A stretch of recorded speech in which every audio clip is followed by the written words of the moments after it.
तीसरे पद का हम स्मरण करेंगे, हम ध्यान करेंगे।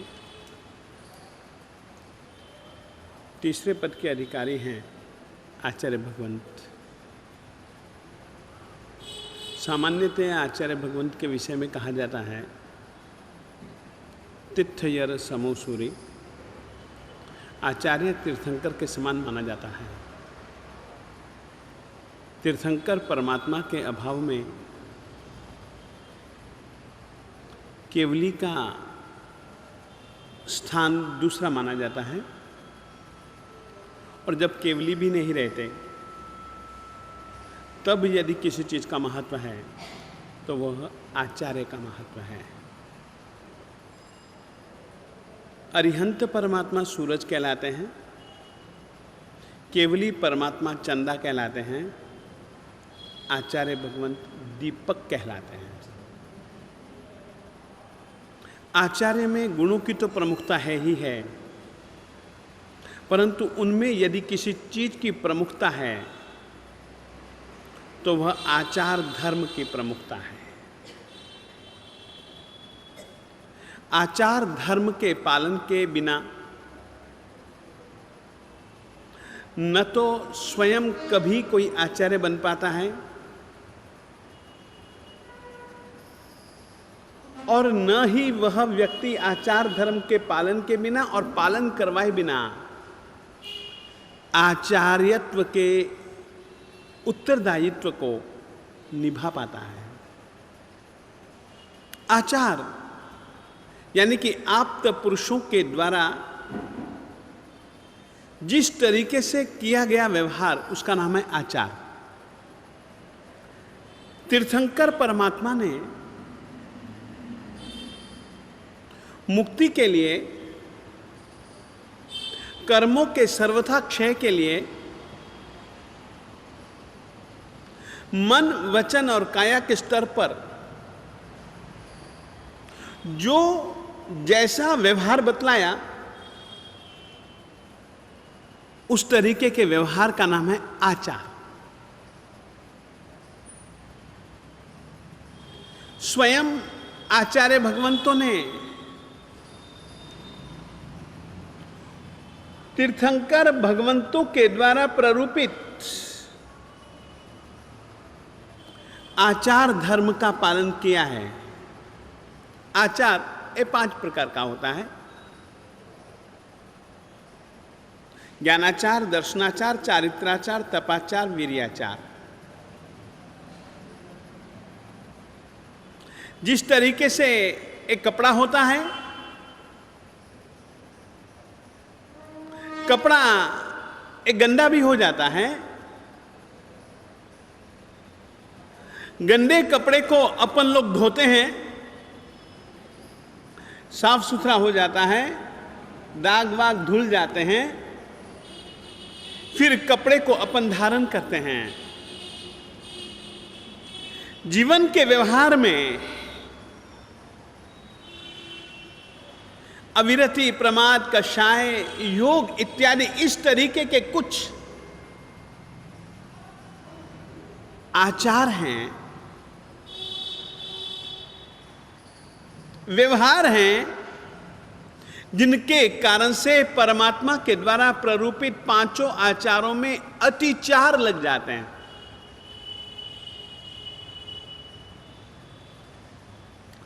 अतिचार का मतलब है मल, मलिनता, दोष। उनकी शुद्धि के लिए प्रायश्चित्त का विधान है। आचार्य अधिकारी है प्रायश्चित्त देने का। आचार्य अधिकारी है शासन की बागडोर को संभालने वाला।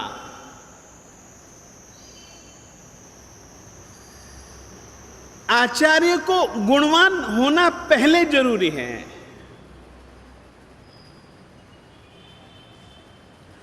आचार्य के जो 36 गुण हैं, वे 36 गुण इस तरीके के हैं कि एक अच्छे से केवली अरिहंत परमात्मा की प्रतीति आचार्य से मिलते हैं। फिर से कहना चाहता हूं, एक केवल ज्ञानी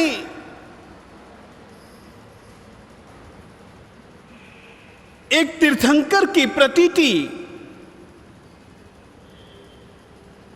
तीर्थंकरों और केवलियों के अभाव में आछी झांकी, उनका ज्ञान, उनकी श्रद्धा, उनका चारित्र, उनका तप और इन चारों के प्रति जो एक प्रकार का जिस तरीके से परमात्मा ने निरूपण दिया, उस तरीके का व्यवहार उत्साहपूर्ण यदि किसी में दिखता है तो वो आचार्य में दिखता है। आचार्य की सबसे बड़ी जिम्मेदारी शासन के प्रति, इसीलिए कहा जाता है शासन के महल का अगर कोई थंभा है तो वह आचार्य है। तीर्थंकर और केवली भगवंत के बाद यदि कोई शासन को दीप्त करने की सबसे बड़ी जिम्मेदारी स्वीकारता है और उस उत्तरदायित्व को निभाता है, उसका नाम है आचार्य।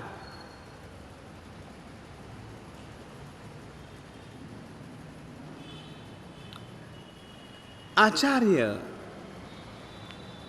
ज्ञानाचार,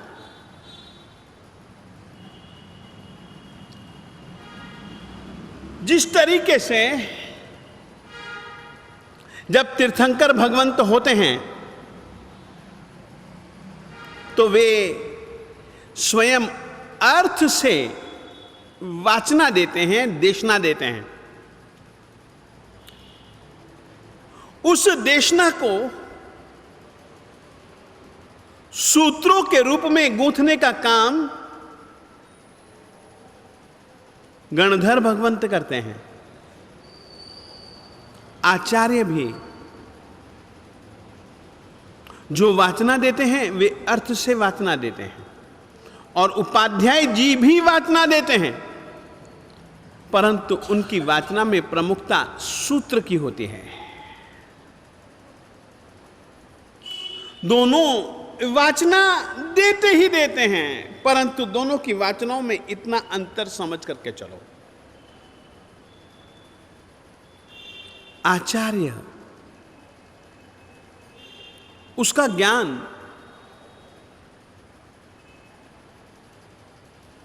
उसका श्रद्धान,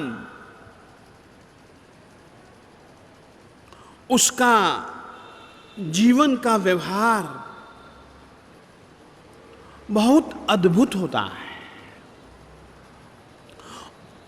पांचों आचारों में पांचों आचारों का स्वरूप भिन्न भिन्न है, परंतु पांचों आचारों में से अगर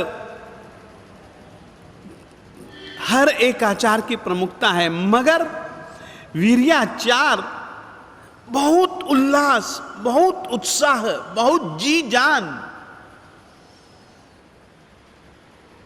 ये आचार केवल आचार्य के नहीं है, श्रावकों के लिए भी यही आचार हैं। फिर से कहना चाहता हूं, ये पांचों आचार केवल साधु साध्वियों के लिए ही नहीं है। जैसे और जितने ये आचार आचार्य के लिए हैं, साधु साध्वियों के लिए हैं, उनसे भी अधिक श्रावक श्राविकाओं के लिए हैं। ज्ञानाचार क्या पढ़ोगे, कब पढ़ोगे, कैसे पढ़ोगे? फिर से कहना चाहता हूं, क्या पढ़ोगे, कब पढ़ोगे, कैसे पढ़ोगे, पढ़ने वालों के लक्षण क्या?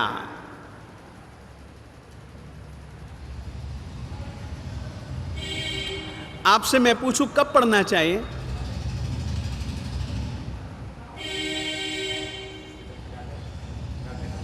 क्या कहा?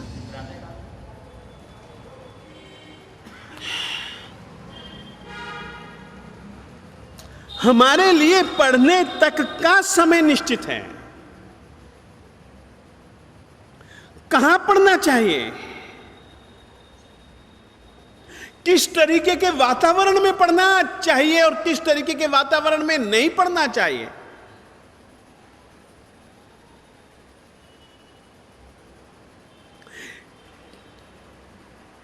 कब पढ़ोगे तो क्या हो सकता है। छोटी सी कहानी सुनाता हूं। एक महात्मा थे, गांव में ठहरे हुए थे। गांव में झोपड़ियां ज्यादा थी। ठहरे होंगे महात्मा जी भी किसी झोपड़ी पे या उपाश्रम में ठहरे होंगे। संध्या का समय हो गया। संध्या का समय हो गया और एक महात्मा जोर जोर से पढ़े जा रहे हैं, पढ़े जा रहे हैं, पढ़े जा रहे हैं।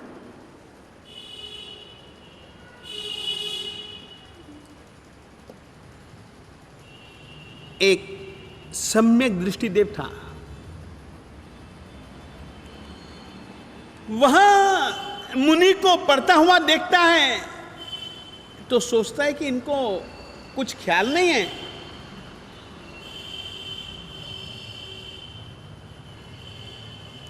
कब पढ़ना है, कब नहीं पढ़ना है और कब क्यों नहीं पढ़ना। तो उस देवता ने महात्मा जी को बोध देने के लिए एक नारी का रूप धारण किया। सिर पे रखी मटकी, उसमें भरी हुई थी छाछ। महात्मा जी पढ़ रहे हैं और इधर से वो देवता नारी के रूप में छाछ ले लो, छाछ ले लो, चाय बड़ी जोर जोर से बोल रहा है। अब महात्मा जी की पढ़ाई में अंतराय होने लग गया और सचमुच में अंतराय को टालने के लिए ही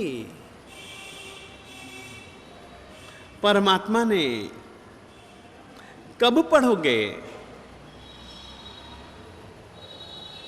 कैसे पढ़ोगे, कहां पढ़ोगे, किस से पढ़ोगे, बहुत बारीकी से ज्ञान के विषय में,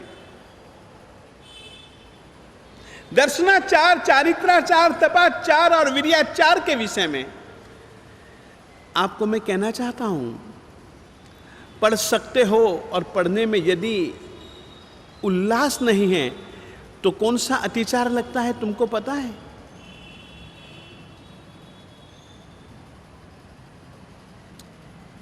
परमात्मा की पूजा कर सकते हो और पूजा करने के लिए कोई भाव ही नहीं है तुम्हारे पास।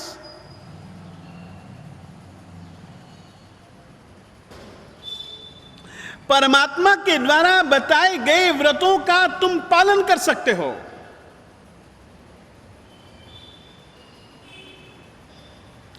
व्रतों के पालन के लिए तुम्हारे पास कोई तैयारी ही नहीं है तो कौन सा अतिचार?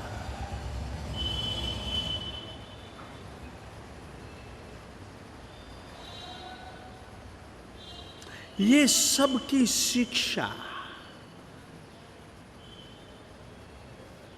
आचार्य देता है।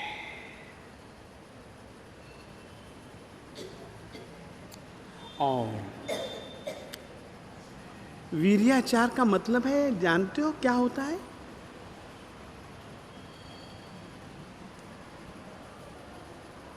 स्वयं की शक्ति, स्वयं के पुरुषार्थ को छुपाए बिना आवश्यक कार्य करने का, षडावश्यक का टाइम हो चुका है और हम सामायिक नहीं लेते हैं, हम प्रतिक्रमण नहीं करते हैं। हम 24 तीर्थंकर परमात्माओं की स्तवना नहीं करते हैं, कीर्तन नहीं करते हैं।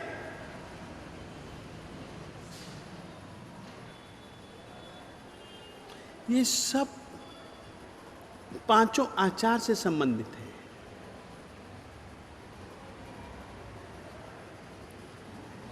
एक एक आचार आत्मा के विकास के नए नए नए नए नए नए नए नए नए नए क्षितिज दिखलाता है। अब वो थोड़ी सी गलती कर रहे हैं और वो जोर जोर छाछ ले लो, छाछ ले लो, छाछ ले लो।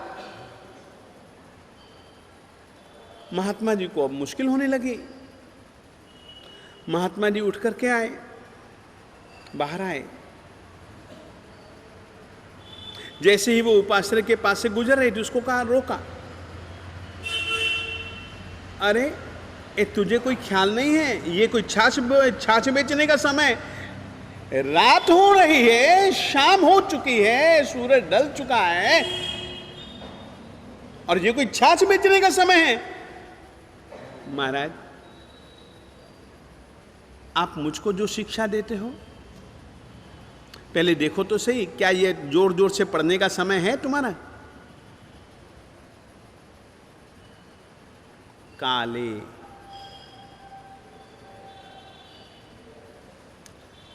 ज्ञानाचार के 8 अतिचारों में से पहला अतिचार ही यही है कि कब पढ़ोगे। पढ़ने का कौन सा स्वाध्याय काल, कौन सा अस्वाध्याय काल। दूसरा है विनय। पढ़ोगे कैसे तुम, कब पढ़ोगे, वो तो काल बतलाएगा तुमको। इन दिनों में हम आगम नहीं पढ़ सकते। क्यों? ये हमारे लिए अकाल का समय है। कोई भी मुनि आगम नहीं पढ़ेगा। हम लोग हमेशा बोलते हैं, काले न कौ सज्जाओ, अकाले कौ सज्जाओ। अकाल में यदि हमने स्वाध्याय किया और काल के समय यदि हमने स्वाध्याय न किया हो तो अतिचार है। विनय, विनय पूर्वक पढ़ना पड़ता है। बहुमान पूर्वक पढ़ना पड़ता है। उवहाने, जो आगम या जो सूत्र पढ़ने की रीति है, उसके लिए जो तप आदि का विधान है, उस विधान का नाम है उपधान। उदाहरण, आप लोगों को नमस्कार महामंत्र गिनने का अधिकार तब तक नहीं है आगम परंपरा के हिसाब से, जब तक कि आप उपधान तप नहीं कर लेते हो।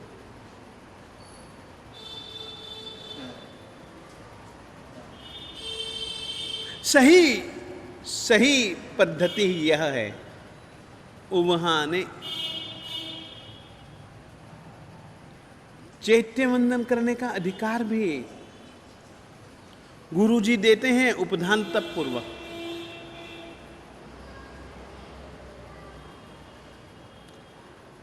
ये सब ज्ञानाचार है मेरे देवताओं।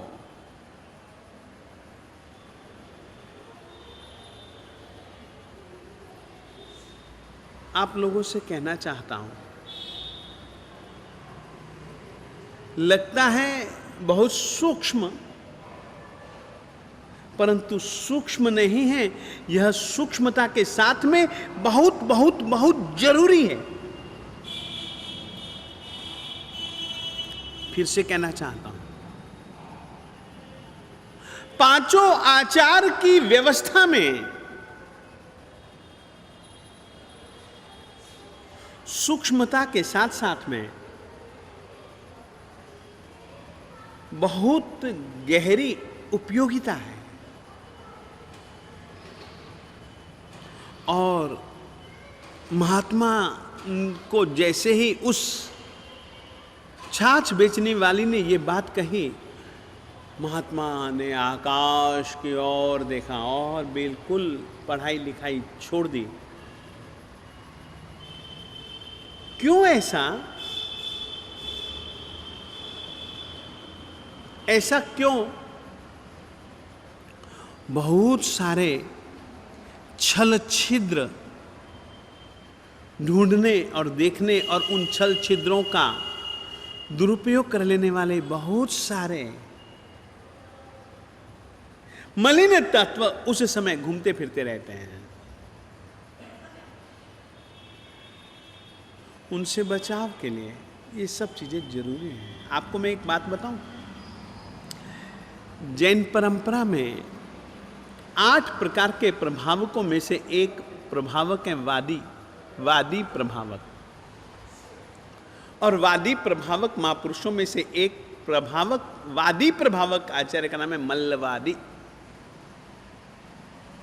मल्लवादी जी ने एक गलती कर दी। मां ग्रंथ भंडार संभालते थे, मां भी साध्वी थे, मां के जिम्मे काम था ग्रंथ भंडार को संभालने का। मल्लवादी को एक ग्रंथ की जरूरत थी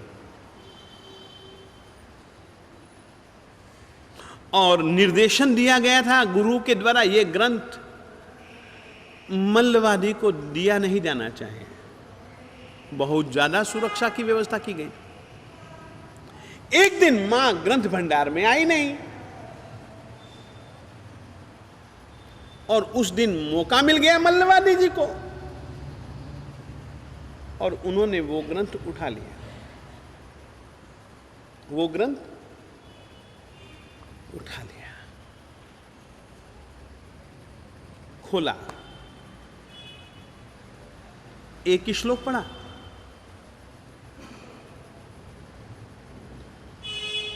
और उस श्लोक के चिंतन में आंखें बंद कर ली। ग्रंथ यूं पड़ा हुआ है, आंखें खोली तो वो ग्रंथ नहीं था।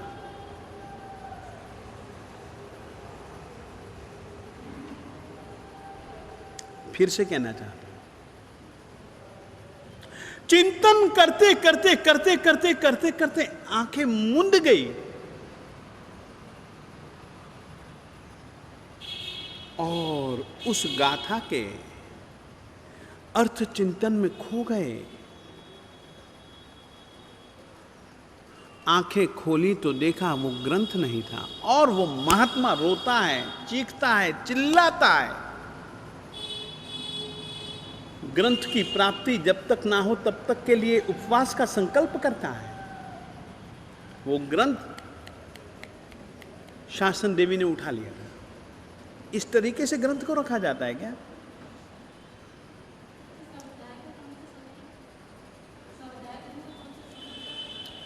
माता मैं दे दूंगा, आपने भी मेरे से मांगा था, मैं दे दूंगा। आज लिए बिना मत जाना, मैं दे ही दूंगा। मैं भी थोड़ा सा आलसी टट्टू आदमी हूं, भूल जाता हूं और चीजें मेरे पास में होते हुए भी मैं उसका उपयोग खुद भी नहीं करता हूं और दूसरे को भी नहीं करने देता हूं। ये बहुत बड़े ज्ञान की आशातना मानी जाती है राजा। ज्ञानावरणीय कर्म इसी तरीके से बनता है कि मैं जानता हूं और किसी को जानकारी न दूं तो मेरा ज्ञानावरणीय कर्म बनता है। कोई ज्ञान पढ़ने वाला है, मेरा धर्म है मैं उसको सुविधा दूं।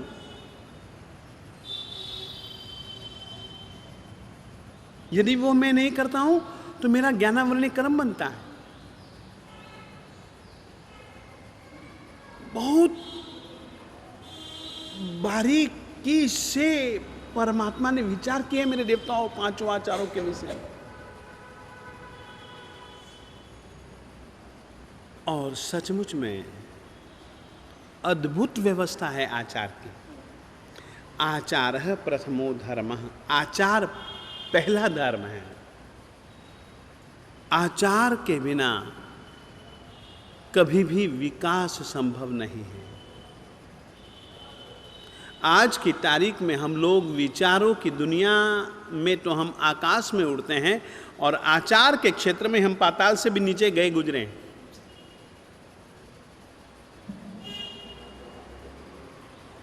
आप लोगों से आग्रह करूंगा, श्रावकों के लिए भी, श्राविकों के लिए भी 5 आचारों की व्यवस्था है। और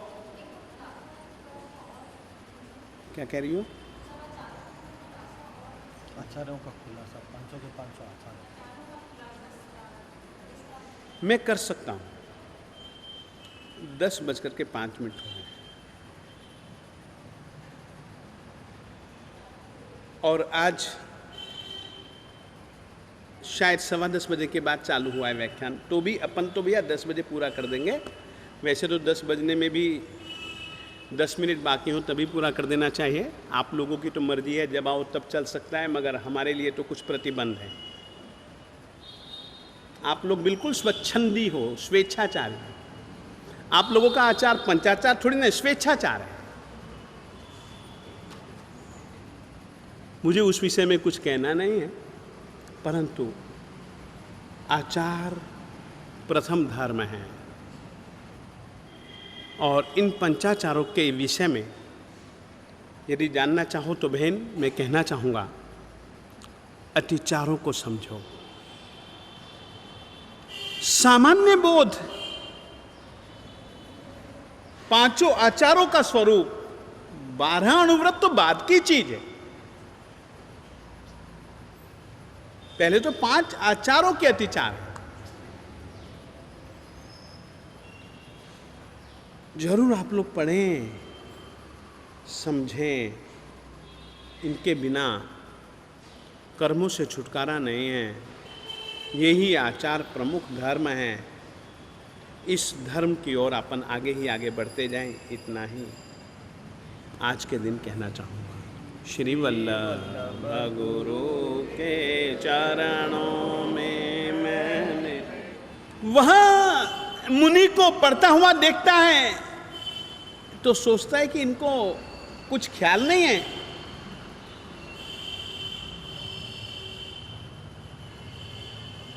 कब पढ़ना है, कब नहीं पढ़ना है और कब क्यों नहीं पढ़ना है। तो उस देवता ने महात्मा जी को बोध देने के लिए एक नारी का रूप धारण किया। सिर पे रखी मटकी, उसमें भरी हुई थी छाछ। महात्मा जी पढ़ रहे हैं और इधर से वो देवता नारी के रूप में छाछ ले लो, छाछ ले लो, चाय, बड़ी जोर जोर से बोल रहा है। अब महात्मा जी की पढ़ाई में अंतराय होने लग गया और सचमुच में अंतराय को टालने के लिए ही परमात्मा ने कब पढ़ोगे, कैसे पढ़ोगे, कहां पढ़ोगे, किस से पढ़ोगे, बहुत बारीकी से ज्ञान के विषय में, दर्शनाचार, चारित्राचार, तपाचार और विर्याचार के विषय में आपको मैं कहना चाहता हूं, पढ़ सकते हो और पढ़ने में यदि उल्लास नहीं है तो कौन सा अतिचार लगता है तुमको पता है?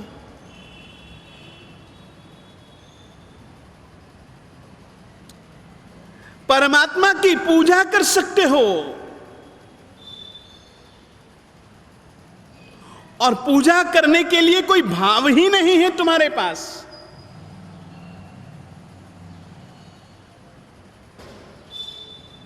परमात्मा के द्वारा बताए गए व्रतों का तुम पालन कर सकते हो।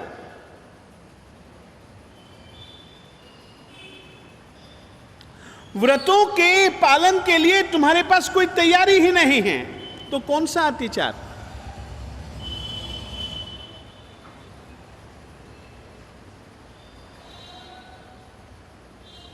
ये सब की शिक्षा आचार्य देता है।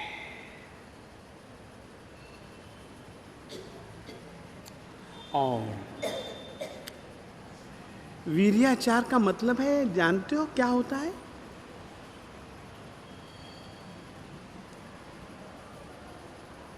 स्वयं की शक्ति, स्वयं के पुरुषार्थ को छुपाए बिना आवश्यक कार्य करने का, षडावश्यक का टाइम हो चुका है और हम सामयिक नहीं लेते हैं, हम प्रतिक्रमण नहीं करते हैं, हम 24 तीर्थंकर परमात्माओं की स्तवना नहीं करते हैं, कीर्तन नहीं करते हैं।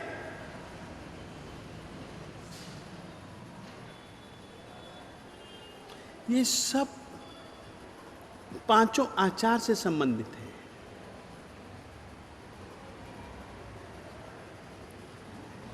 एक एक आचार आत्मा के विकास के नए नए नए नए नए नए नए नए नए नए क्षितिज दिखलाता है। अब वो थोड़ी सी गलती कर रहे हैं और वो जोर जोर छाछ ले लो, छाछ ले लो, छाछ ले लो। महात्मा जी को अब मुश्किल होने लगी। महात्मा जी उठ करके आए, बाहर आए। जैसे ही वो उपाश्रय के पास से गुजर रही थी, उसको कहा, रोका, अरे ए तुझे कोई ख्याल नहीं है, ये कोई छाछ बेचने का समय?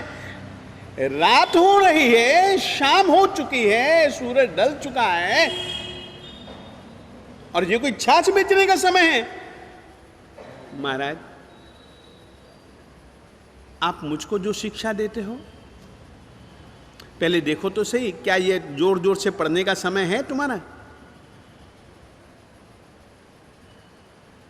काले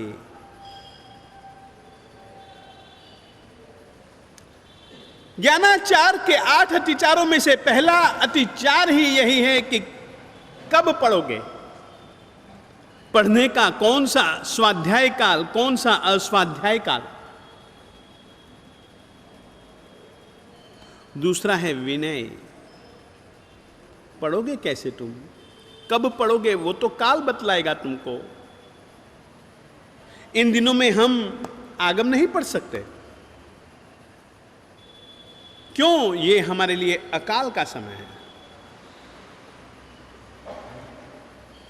कोई भी मुनि आगम नहीं पढ़ेगा।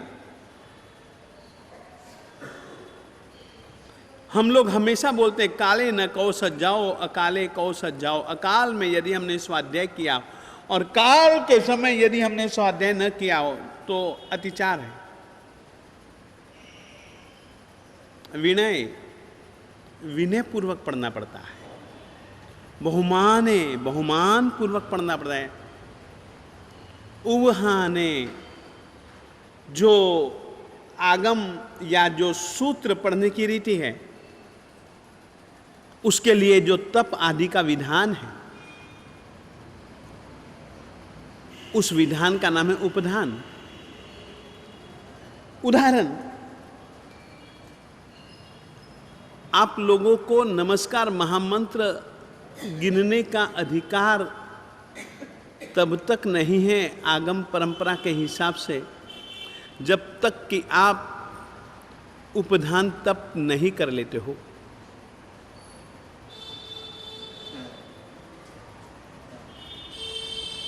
सही पद्धति यह है। उवहाने, चैत्य वंदन करने का अधिकार भी गुरुजी देते हैं उपधान तप पूर्वक।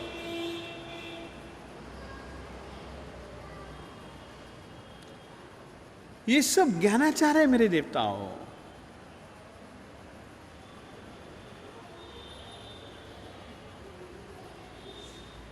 आप लोगों से कहना चाहता हूं, लगता है बहुत सूक्ष्म, परंतु सूक्ष्म नहीं है। यह सूक्ष्मता के साथ में बहुत बहुत बहुत जरूरी है। फिर से कहना चाहता हूं, पांचों आचार की व्यवस्था में सूक्ष्मता के साथ साथ में बहुत गहरी उपयोगिता है। और महात्मा को जैसे ही उस छाछ बेचने वाली ने ये बात कही, महात्मा ने आकाश की ओर देखा और बिल्कुल पढ़ाई लिखाई छोड़ दी। क्यों ऐसा? ऐसा क्यों? बहुत सारे छल छिद्र ढूंढने और देखने और उन छल छिद्रों का दुरुपयोग कर लेने वाले बहुत सारे मलिन तत्व उस समय घूमते फिरते रहते हैं। उनसे बचाव के लिए ये सब चीजें जरूरी हैं। आपको मैं एक बात बताऊं, जैन परंपरा में 8 प्रकार के प्रभावकों में से एक प्रभावक है वादी प्रभावक। और वादी प्रभावक महापुरुषों में से एक प्रभावक, वादी प्रभावक आचार्य का नाम है मल्लवादी। मल्लवादी जी ने एक गलती कर दी। मां ग्रंथ भंडार संभालते थे, मां भी साध्वी थे, मां के जिम्मे काम था ग्रंथ भंडार को संभालने का। मल्लवादी को एक ग्रंथ की जरूरत थी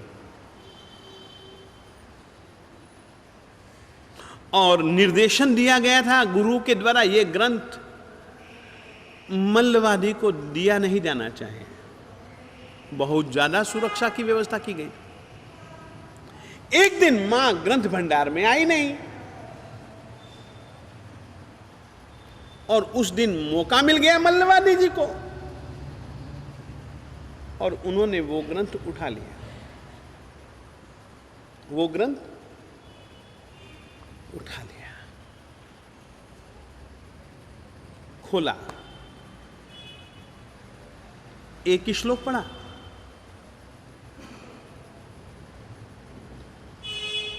और उस श्लोक के चिंतन में आंखें बंद कर ली। ग्रंथ यूं पड़ा हुआ है, आंखें खोली तो वो ग्रंथ नहीं था।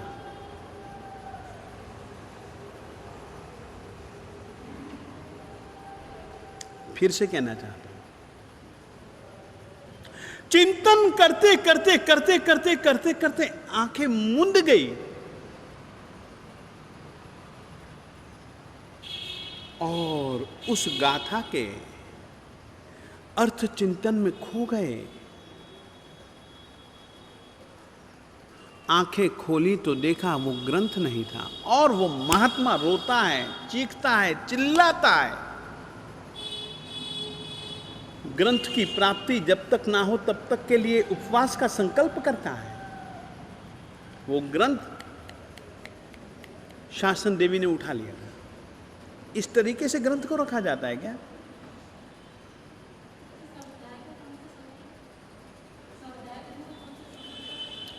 माता मैं दे दूंगा, आपने भी मेरे से मांगा था, मैं दे दूंगा। आज लिए बिना मत जाना, मैं दे ही दूंगा। मैं भी थोड़ा सा आलसी टट्टू आदमी हूं, भूल जाता हूं और चीजें मेरे पास में होते हुए भी मैं उसका उपयोग खुद भी नहीं करता हूं और दूसरे को भी नहीं करने देता हूं। ये बहुत बड़े ज्ञान की आशातना मानी जाती है राजा। ज्ञानावर्णीय कर्म इसी तरीके से बनता है कि मैं जानता हूं और किसी को जानकारी न दूं तो मेरा ज्ञानावर्णीय कर्म बनता है। कोई ज्ञान पढ़ने वाला है, मेरा धर्म है मैं उसको सुविधा दूं।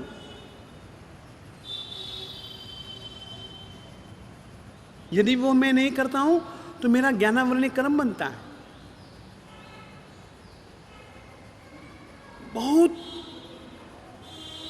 बारीकी से परमात्मा ने विचार किया मेरे देवताओं पांचों आचारों के विषय में। और सचमुच में अद्भुत व्यवस्था है आचार की। आचारः प्रथमो धर्मः, आचार पहला धर्म है। आचार के बिना कभी भी विकास संभव नहीं है। आज की तारीख में हम लोग विचारों की दुनिया में तो हम आकाश में उड़ते हैं और आचार के क्षेत्र में हम पाताल से भी नीचे गए गुजरे हैं।